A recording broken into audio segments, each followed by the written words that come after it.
Welcome to Story Time, where today I share the ultimate sleep solution.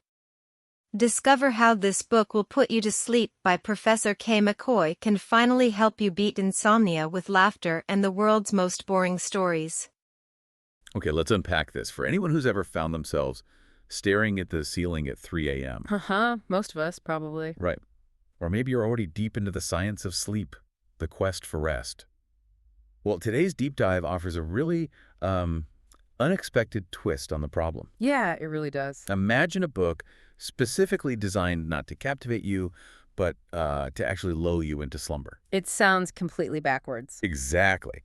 So today we're diving headfirst into this concept that's as counterintuitive as it is, well, kind of brilliant. Yeah. Intentionally boring literature crafted as a genuine sleep aid. What's truly fascinating here, I think, is how this particular book, The Art of Intentional Boredom, a sleep aid anthology, completely flips our expectations about, what we look for in content. Right.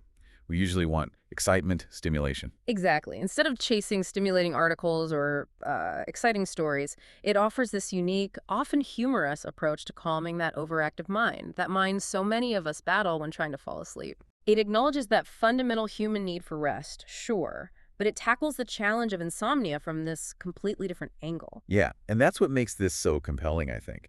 Our mission today is to explore not just that a book can actively try to be dull, but how. How does it actually achieve that? That's in it. Yes. What kind of strange, deliberately uninteresting contents does it hold?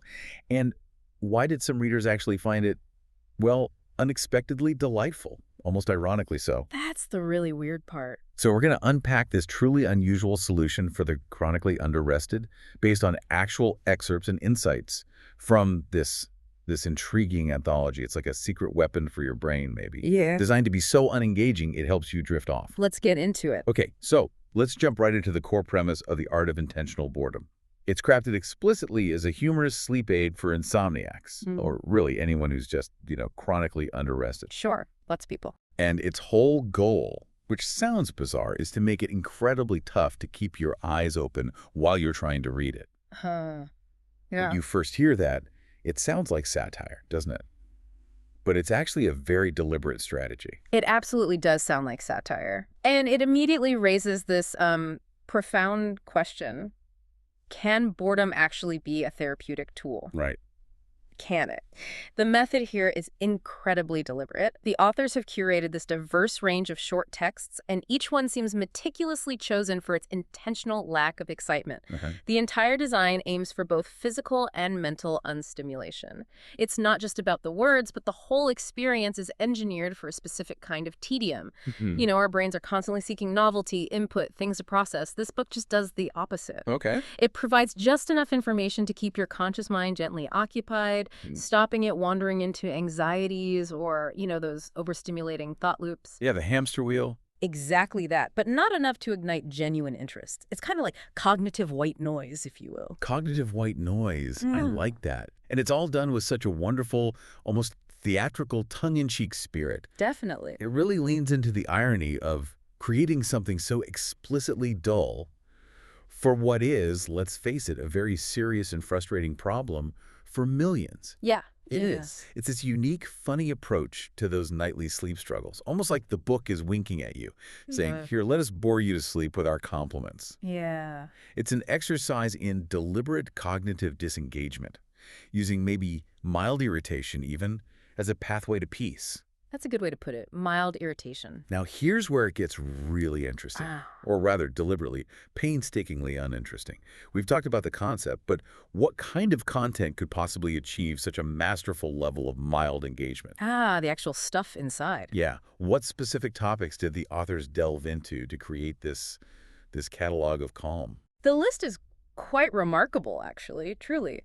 The authors curated subjects that are just engaging enough to capture like a sliver of attention. Like a whisper. Yeah, like a barely audible hum, maybe.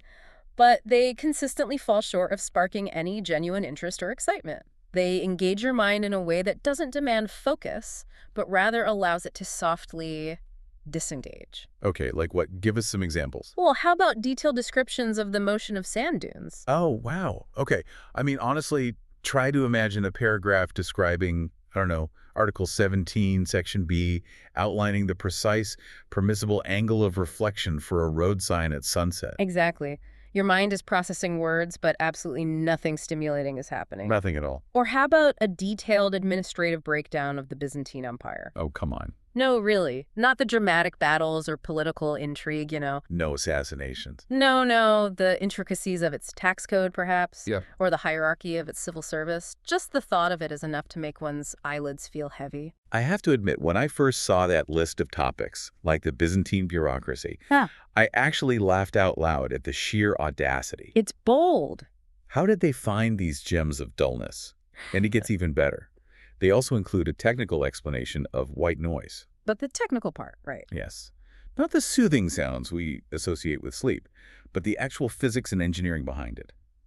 Or, my personal favorite, a deep dive into the Vienna Convention on road signs and signals. Oh, riveting. I'm picturing myself trying to stay lucid through that, and honestly, I think I'd be asleep by the preamble. See?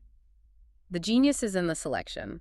These aren't random topics, they are meticulously chosen. Okay. Imagine reading a step-by-step guide on how to play chopsticks on the piano. Okay, simple, repetitive. Or an in-depth analysis of railway gauges across different countries. Railway gauges. Right. These aren't exactly cliffhangers, are they? Not quite. And then you have highly specific mathematical theorems, which for many people can induce a very particular kind of mental fatigue. Definitely for me. Or even the dullest entries from otherwise interesting historical diaries. Think detailed accounts of daily weather or grocery lists. The mundane bits. Precisely. If we connect this to the bigger picture, these subjects are strategically chosen for their capacity to hold just enough attention to prevent the mind from wandering to anxieties, but not enough to stimulate or excite. It's a very clever tightrope walk. Okay, but the book goes beyond just the words on the page, right? Which is another layer of its brilliance. It actually incorporates visuals and quirky diversions specifically designed to enhance sleepiness. Yeah, it's multimodal boredom. It's not just a text. It's a whole sensory experience for drowsiness. Yeah. They've thought about every detail, it seems. It's a fascinating layer to the approach, yeah. You'll find entire pages dedicated just to sheep to count a classic sleep aid, obviously. Sure. But presented in a way that's distinctly uninspiring. And then there are these stultifying illustrations throughout images that are visually plain, maybe repetitive, or just incredibly unengaging. So they don't draw your eye in. Exactly. They let it glaze over. And then there are these wonderfully quirky visual diversions, like a staring contest with 50 cats. 50 cats. I mean, who could stay awake for that? Wow. Or mazes so simple they offer basically no challenge. Yes. Spot the difference puzzles where the differences are almost imperceptible. A minimal effort required. And even word spirals that just loop endlessly. On the surface, these might seem playful, maybe interactive. Yeah, like little games. But if you analyze it, they serve the overall goal of gentle disengagement or perhaps even mild eye strain for a physically tiring reading experience. Eye strain. Interesting angle. The intention seems to be to drain energy, not to invigorate. It's about giving your brain a minor repetitive task that requires just enough focus to stop it from racing, but not enough to actually stimulate it. Yeah, it creates this peculiar kind of cognitive demand. Instead of a difficult puzzle that energizes your problem-solving circuits, it presents something so utterly unrewarding that your brain eventually just gives up and disengages. It's almost like a form of self-sabotage for your waking mind. Self-sabotage for wakefulness. I love it. Yes. So after all this intentional tedium, you'd expect the book to be, well, a total flop, right? Yeah, A monument to the unread. logically, yes. But here's the unexpected twist. The reception was actually quite surprising. Yeah. The book itself is written in this very dry, understated tone, Very droll. blending real facts Mhm. with intentionally mundane commentary, which itself can be quite funny in a subtle way. That's a critical observation. Yeah. And it truly makes you reflect on our frantic search for stimulation, even as we try to rest, doesn't it? It really does. Despite aiming for maximum tedium, some readers actually found bits of it unexpectedly interesting or even, dare I say, addictive. Addictive, a boring book. Well, maybe addictive is strong, but they'd get drawn into the random facts or the funny juxtapositions before drifting off. Huh. This whole phenomenon raises an important question about the line between mild engagement and overstimulation, even when you're pursuing sleep. So what does this all mean then? Can a sleep aid actually be too interesting? Potentially. Or is the very effort of trying to be bored, or maybe the subtle ironic humor, inadvertently engaging a different part of our brain. Could be. Our minds are wired to seek novelty, right? Yeah. To find patterns, solve problems. This book actively subverts that. Okay. It offers just enough intellectual morsels, like, the exact dimensions of a certain railway gauge to trick your brain into thinking it's learning something, but without any real payoff or stimulation. It's like a cognitive pacifier. A cognitive pacifier that fits perfectly. Exactly. And the authors, Professor McCoy and sometimes the co-writer Dr. Hardwick, they're humorously positioned as these almost mythical experts in hypnotic states, lethargy, and the science of boredom and sleep induction. Right, the experts. Yeah. They're playful warnings that some readers might actually stay awake from amusement rather than drowsiness truly underscores this paradox. So the humor itself might keep you up. It's possible. It's almost as if the dry wit itself can be just stimulating enough to entertain, which, for a sleep aid, is a unique challenge. It speaks to our inherent human tendency to find meaning or amusement, even in the most mundane things. Huh. A kind of mental resilience, maybe, that the book charmingly tries to overcome. Well, even with that potential for accidental amusement, there's a recommended way to use this book for maximum sleep-inducing effect, right? Yes, there is. It's not meant to be devoured in one sitting, like a gripping thriller, obviously. Yes, they're not. Instead, it's intended to be more like a nightly ritual, especially when read in small, manageable portions over time. It's about building a consistent habit. Precisely. If we connect this back to the bigger picture, this isn't just a book you read once and you're done. Okay. It's a curated experience designed to train the mind for sleep through consistent, gentle understimulation. The mechanism is that repeated readings diminish any lingering novelty. So it gets more boring over time. Effectively, yes. Our brains are constantly seeking out new information, new patterns. When content is intentionally repetitive and lacks novelty, the brain expends less energy processing it. Makes sense. Leading to a gentle disengagement.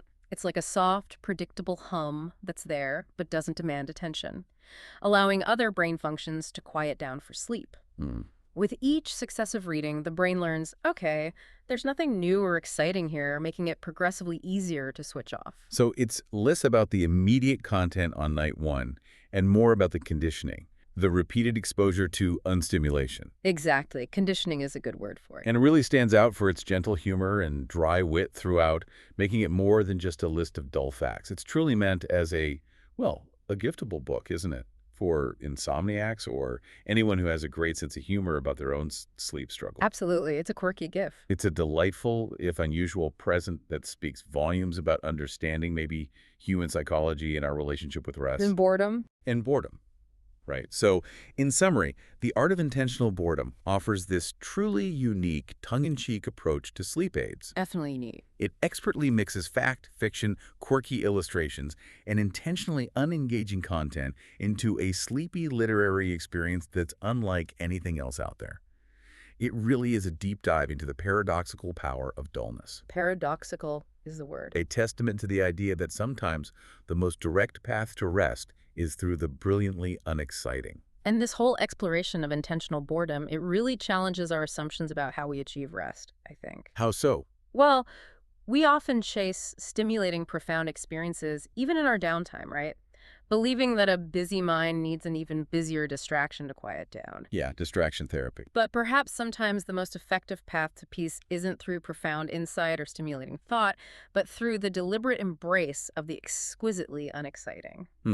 Embracing the unexciting. The true insight here isn't just about a funny book. It's a powerful reminder that sometimes the most effective way to quiet a busy mind isn't to fight it or distract it with high stimulation, but to offer it a gentle, almost meditative form of unstimulation. So the question for you listening might be, what kind of dullness might surprise you into slumber? That's a fantastic question to ponder. Maybe it's time we all looked at our own paths to relaxation and considered if a little bit of beautiful, intentional boredom might be just what we need to finally drift off.